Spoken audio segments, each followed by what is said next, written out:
ಸಿದ್ದರಾಮಯ್ಯ ಅವರು ನೆನೆ ಹೇಳಿಕೆ ಏನು ಕೊಟ್ಟಿದ್ದಾರೆ ಮಾಧ್ಯಮದ ಮುಂದೆ, ಅದಕ್ಕೆ ಪ್ರತಿಕ್ರಿಯೆ ಉಪಮುಖ್ಯಮಂತ್ರಿಗಳಾದಂಥ ಡಿ.ಕೆ. ಶಿವಕುಮಾರ್ ಅವರು ಈಗಾಗಲೇ ಕೊಟ್ಟಿದ್ದಾರೆ.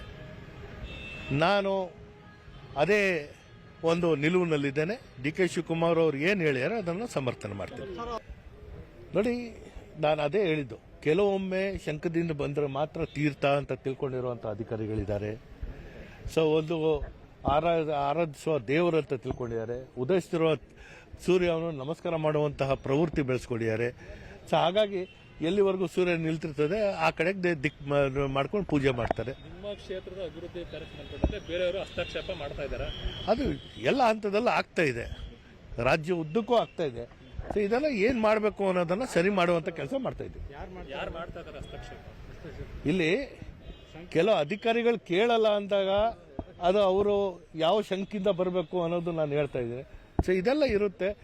ಕೆಲವೊಂದು ನಾವು ಏನು ಒಂದು ಗೌಪ್ಯವಾಗಿ ಹೇಳ್ತಾ ಇದ್ದೀವಿ, ಅದು ಬಹಿರಂಗ ಆಗುವಂತಹ ಸನ್ನಿವೇಶಗಳು ಬಂದಾಗ ಖಂಡಿತವಾಗಿ ಅದು ಬಹಿರಂಗ ಆಗುತ್ತೆ, ಸ್ಫೋಟ ಆಗಲ್ಲ. ಇದೆ, ನಿಮ್ಗೂ ಇದೆ, ಎಲ್ಲರಿಗೂ ಇದೆ.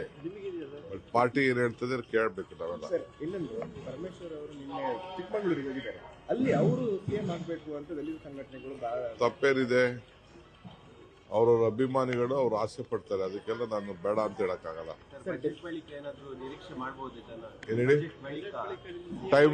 Time will answer. ಇದೇನು ಎರಡೂವರೆ ವರ್ಷ ಅನ್ನೋ ಚರ್ಚೆ ಸ್ಟಾರ್ಟಿಂಗಿಂದ ನಡೀತಾ ಇದೆ. 2 ವರ್ಷ ಆಗಿ ಅದ್ರ ಮೇಲೆ ಎಲ್ಲ ರೀತಿಯ ಬೆಳವಣಿಗೆಗಳಾಗಿದ್ದಾವೆ. ಇದ್ರ ಮೇಲೂ ಅದನ್ನು ಮುಂದುವರಿಸೋದು ಉತ್ತಮ ಅಲ್ಲ. ಯಾರು 2 ವರ್ಷ ಇವರೇ ಮುಂದುವರಿತಾರೆ, ನಾವು ಯಾರೂ ಮಾತು ಕೊಟ್ಟಿಲ್ಲ, ನಾನು ಯಾರಿಗೂ ಮಾತು ಕೊಟ್ಟಿಲ್ಲ ಅಂತ ಸಿದ್ದರಾಮಯ್ಯ ಸಾಹೇಬರಾದರೂ ಹೇಳಿ, ಇಲ್ಲ ಹೈಕಮಾಂಡ್ ನಾವು ಯಾವುದೇ ರೀತಿಯ ಒಪ್ಪಂದ ಮಾಡಿಲ್ಲ. 2.5 ವರ್ಷ 5 ವರ್ಷ ಇವರೇ ಶಾಸಕಾಂಗ ಸಭೆ ನಾಯಕರು ಅನ್ನೋದನ್ನು ಸ್ಪಷ್ಟಪಡಿಸ್ಬೇಕಂತ ಮನವಿ ಮಾಡ್ತೀನಿ. ಈಗ ಯತೀಂದ್ರ ಸಿದ್ದರಾಮಯ್ಯ ಮೊನ್ನೆ ಯಾರು ಭಾಳ ಚೆನ್ನಾಗಿ ಖರ್ಗೆ ಸಾಹೇಬ್ರು ಹೇಳಿದ್ರು, ಹೈಕಮಾಂಡ್ ಬಿಟ್ಟು ಯಾರೇ ಹೇಳಿದ್ರು ಗಣನೆ ತಗೋಬೇಡಿ ಅಂತ. ಒಂದನೇದು. ಎರಡನೇದು, ಅದ್ರ ಮೇಲೂ ನಾನು ಹೇಳಿದ್ರು ಸ್ವಲ್ಪ ಅಂದ್ರೆ ಗಣನೆ ತಾಳ್ರಿ, ಯಾಕೆಂದರೆ ಮುಖ್ಯಮಂತ್ರಿ ಆಗಿ ನಂದೊಂದು ಓಟಿದೆ, ಯತೀಂದ್ರ ಸಿದ್ದರಾಮಯ್ಯರು ಓಟಿಲ್ಲ. ಹಾಗಾಗಿ ನೀವು ಯಾವುದೊಂದು ಗಣನೆ ತಗೋಬೇಕು, ಯಾವ್ದು ಗಣನೆ ತಗೋಬರೋದು ತಾವು ಮಾಧ್ಯಮದವರು ಡಿಕ್ಲೇರ್ ಮಾಡಬೇಕಾಗ್ತದೆ. ಅದು ಅವರ ಹೇಳಿಕೆ, ಅದು ಅವ್ರಿಗೇನು ಮಾಹಿತಿ ಇದೆ ಆ ಆಧಾರದ ಮೇಲೆ ಹೇಳಿರ್ತಾರೆ. ನಾವು ಯಾವಾಗಲೂ ಹೇಳೋದೇನು ಅಂತ ಹೇಳಿದ್ರೆ, ನಮ್ಮ ಹೈಕಮಾಂಡ್ನವ್ರು ಏನು ತೀರ್ಮಾನ ಮಾಡ್ತಾರೋ ಅಂತಿಮವಾಗಿ ಅದೇ ಫೈನಲ್. ನಾನು ಹೇಳಿದ್ದು, ನೀವು ಹೇಳಿದ್ದು, ಮತ್ತೊಬ್ರು ಹೇಳಿದ್ದು ಬರೋದಿಲ್ಲ. ಅಂತಿಮವಾಗಿ ಹೈಕಮಾಂಡ್ ಇಂದ ಏನು ತೀರ್ಮಾನ ಬರುತ್ತೆ ದಟ್ ಈಸ್ ಫೈನ್. ಗೊಂದಲ ಬೇರೆ ಬೇರೆ ಹಂತದಲ್ಲಿ ಇರಬಹುದು, ಆದರೆ ನಮಗೆ ಹೈಕಮಾಂಡ್ನವರಿಗೆ ಆ ಗೊಂದಲ ಇದೆ ಅಂತ ಹೇಳಿ ಕಾಣಿಸಿದಾಗ ಅವ್ರು ಅದೆಲ್ಲ ನಾನು ಆಮೇಲೆ ಹೇಳ್ತೀನಿ. ಅವರು ಸಿದ್ದರಾಮಯ್ಯನವ್ರ ಮಗ ಮತ್ತು ವಿಧಾನ ಪರಿಷತ್ತಿನ ಸದಸ್ಯರಾಗ್ತಾರೆ. ಇದ್ರ ಬಗ್ಗೆ ಯಾರು ಪ್ರತಿಕ್ರಿಯೆ ಕೊಡಬೇಕಾಗಿರ್ತಕ್ಕಂಥದ್ದು?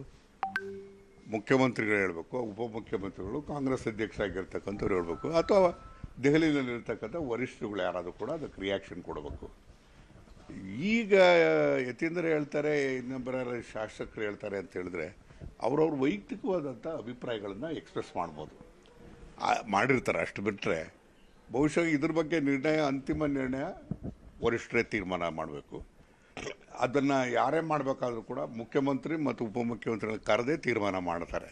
ಏನೇ ವಿಚಾರಗಳಿದ್ರೂ ಕೂಡ ಪ್ರಸ್ತಾಪ ಮಾಡ್ತಾರೆ. ಹಾಗಾಗಿ ಈ ಹೇಳಿಕೆಗಳಿಗೆ ನಾವು ಅಷ್ಟೊಂದು ಮಹತ್ವವನ್ನು ಕೊಡಬೇಕಾಗಿಲ್ಲ. ಹೈಕಮಾಂಡ್ ತೀರ್ಮಾನ ಮಾಡ್ತಾರೆ. ಯತೀಂದ್ರ ಅವರು, ಬಾಲಕೃಷ್ಣ ಅವರು ತೀರ್ಮಾನ ಮಾಡುವಂಥ ವಿಚಾರ ಅಲ್ಲ.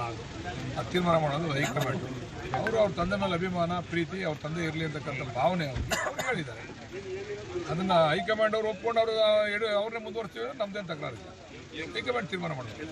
ಸರ್, ಈಗ ಸಿಎಂ ವಿಚಾರವಾಗಿ ಯಾರಾದ್ರೂ ಮಾತಾಡಿದ್ರೆ ನೋಟಿಸ್ ಕೊಡ್ತಾರೆ. ಅದೇ ಅವ್ರ ಮಗ ಮಾತಾಡಿದ್ರೆ ಯಾವುದೇ ಒಂದು ನೋಟಿಸ್ ಕೊಡಲ್ಲ ಸರ್ ಯಾರಿಗೂ. ಅವರೇ ತಪ್ಪು ಮಾಡಿದ್ರೆ ದೂರಿಲ್ವಂತೆ.